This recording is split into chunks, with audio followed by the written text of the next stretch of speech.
एक 60 साल की बूढ़ी महिला रहती थी। उस बूढ़ी महिला का नाम था बसंती। लोग उसे बसंती ताई कहकर बुलाते थे। बसंती का पति नहीं था। पति का देहांत काफी समय पहले ही हो चुका था और पति के गुजर जाने के बाद उसकी जो स्वभाव था कुछ बदल गया था। अपना कोई बेटा भी नहीं था, केवल एक बेटी थी जिसकी शादी वो बहुत समय पहले ही कर चुकी थी। और जो बसंती ताई थी वह एक बड़े से घर में बिल्कुल अकेले रहती थी। और जब उसका पति था तो एक सड़क के किनारे होटल खोल रखा था, उसी होटल को वह चलाता था। लेकिन पति के गुजर जाने के बाद अब बसंती ताई उस होटल को संभाल रही थी। बसंती ताई का जो होटल था बहुत ही लोकप्रिय होटल था, क्योंकि बहुत सारे उसमें रेसिपी बनता था और बहुत दूर दूर से लोग आते थे खाने के लिए। उसके होटल में बहुत सारे ऐसे नौकर चाकर भी थे जो खाना पकाते थे और साफ सफाई करने का काम किया करते थे। उन्हीं नौकरों में से एक पंकज नाम का नौकर था जो बिहार का रहने वाला था। मद्रास कमाने के लिए गया हुआ था और जाने के बाद वह बसंती ताई के होटल में लग गया था, बर्तन धोने का काम करता था। पंकज लगभग 6 महीने तक बसंती ताई के होटल में बर्तन धोने का काम किया था, लेकिन जो बसंती ताई थी उसके साथ अच्छा व्यवहार नहीं की थी, क्योंकि 6 महीने तक काम करवाने के बाद बसंती ताई पंकज को पैसा नहीं दी थी, जिस कारण से जो पंकज था वह बसंती ताई से बदला लेने के चक्कर में लगा हुआ था। लगभग 1 साल का समय बीत गया। अब जो बसंती ताई थी वह तो पंकज को भूल चुकी थी, क्योंकि बसंती ताई के होटल पर रोज नए नए नौकर आते थे, 2-4 दिन तक काम करते थे, फिर भाग जाते थे। कितने नौकर आए कितने नौकर गए इसका कोई हिसाब नहीं था। और इधर जो अब बसंती ताई थी उसकी तो रोज का आदत था, रात होने के बाद एक नए लड़के को घर पर लाती थी और लाने के बाद अपनी जरूरत को पूरा करती थी। इसी तरह से एक दिन की बात है, जो बसंती ताई थी अपने घर से अच्छी तरह से सज सवर कर तैयार होकर रेलवे स्टेशन चली जाती है एक नए लड़के की शिकार में। और जब वह रेलवे स्टेशन पर जाती है तो उसकी मुलाकात पंकज के साथ हो जाती है। पंकज तो बसंती ताई को पहचान लेता है, लेकिन बसंती ताई पंकज को नहीं पहचान पाती है।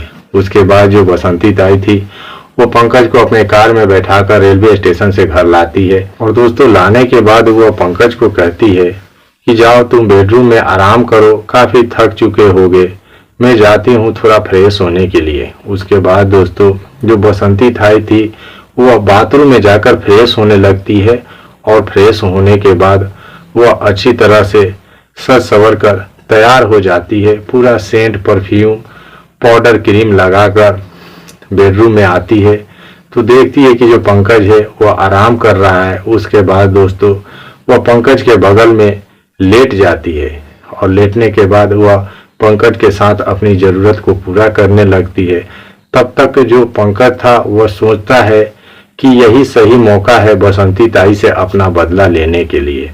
उसके बाद वह बसंती ताई से कहता है कि ताई, तुम तो रोज लेट कर अपना काम करती हो, लेकिन आज मैं तुम्हारे साथ एक नए डिजाइन से काम करना चाहता हूँ।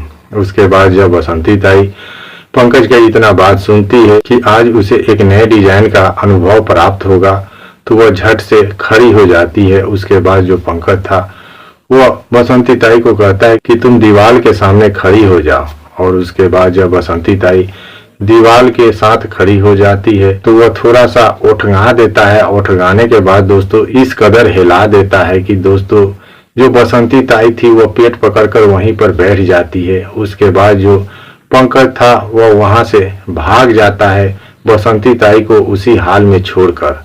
फिर किसी तरह से बसंती अपने आप को संभालते हुए बेड पर जाकर लेट जाती है। और लेटने के बाद दोस्तों, वह लगभग 3 दिनों तक बेड पर ही लेटी रहती है और कहीं आती जाती नहीं है। उसके बाद उसकी जो होटल के स्टाफ लोग थे वे लोग काफी घबरा जाते हैं कि आज लगभग 3 दिन हो गए और बसंती ताई होटल पे नहीं आई, आखिरकार क्या बात है। और जो बसंती के घर के अगल बगल के लोग थे वे लोग भी बसंती को घर से आते जाते नहीं देखते हैं, तो उनको भी शंका हो जाती है कि आखिरकार बसंती ताई को क्या हुआ है। फिर जो होटल के स्टाफ थे और जो उसके घर के अगल बगल के लोग थे, सभी लोग उसके घर पर उसकी हालचाल जानने के लिए आते हैं तो देखते हैं कि जो उसका घर का मेन गेट है वह खुला हुआ है। उसके बाद सभी लोग घर के अंदर जाते हैं और जाने के बाद देखते हैं कि बसंती ताई बेड पर अर्धमरा अवस्था में पड़ी हुई है। तो सभी लोग पूछने लगते हैं कि बसंती ताई तुम्हें क्या हुआ है, तुम बेड पर क्यों पड़ी हो, 3 दिन हो गए और तुम कहीं आई गई नहीं हो। और जो होटल के स्टाफ थे वे लोग भी कहने लगते हैं कि मालकिन आपको क्या हुआ है, ना कोई फोन कॉल कर रही हैं और ना ही हम लोग फोन कॉल कर रहे हैं तो आप रिसीव कर रही हैं, आपको क्या हुआ है। लेकिन दोस्तों जो बसंती ताई थी उसके मुंह से आवाज तक नहीं निकल रहे थे, तो वो इशारों में बताती है, कहती है कि फौरन एक डॉक्टर को तुम लोग बुला कर लाओ और मेरा इलाज कराओ। उसके बाद वहां जो भी लोग थे वे लोग सब कुछ समझ जाते हैं और फौरन एक एम्बुलेंस को बुलाते हैं और बुलाने के बाद किसी तरह से बसंती ताई को उस एम्बुलेंस में लेकर हॉस्पिटल जाते हैं। हॉस्पिटल ले जाने के बाद डॉक्टर लोग बसंती ताई को एडमिट कर लेते हैं और उसके बाद इलाज शुरू कर देते हैं। और इलाज करने के दौरान डॉक्टर लोगों को यह बात का पता चलता है कि जो बसंती ताई है उसके साथ कुछ गलत हुआ है। तो वे लोग बसंती ताई से पूछते हैं कि तुम्हारे साथ ऐसा काम किसने किया है। तो जो बसंती ताई थी वह शर्म से डॉक्टर लोगों को नहीं बताती है। फिर जो भी स्टाफ के लोग थे या अगल बगल के वे लोग पूछते हैं तो उन लोगों को भी वो नहीं बता पाती है। तब तक उसकी बेटी चली आती है उसे देखने के लिए। तो वो पूछती है कि माँ तुम्हारे साथ यह काम किसने किया है, मुझे बताओ। तो जो बसंती ताई थी वो अपनी बेटी से सारी बात बताती है, जो भी उसकी जरूरत थी और जो वह प्रतिदिन नए नए लड़के को स्टेशन जाकर लाती थी, उनके साथ रात बिताती थी, सारा बात खुलकर बोल देती है। तो जितने भी लोग बसंती ताई के इस कारनामे के बारे में सुनते हैं तो उन लोगों को विश्वास ही नहीं होता है कि जो बसंती ताई है वह इतने उम्र में भी इतनी रंगीन मिजाज की थी। फिर दोस्तों लगभग 10-12 दिन तक बसंती ताई का इलाज चलता है। उसके बाद बसंती ताई नॉर्मल हो जाती है तो डॉक्टर लोग बसंती ताई को डिस्चार्ज कर देते हैं। उसके बाद जब बसंती घर आती है तो जो लोग थे वे लोग कहते हैं कि आखिरकार जो लड़का था तुम्हारे साथ यह काम किया वह कौन था।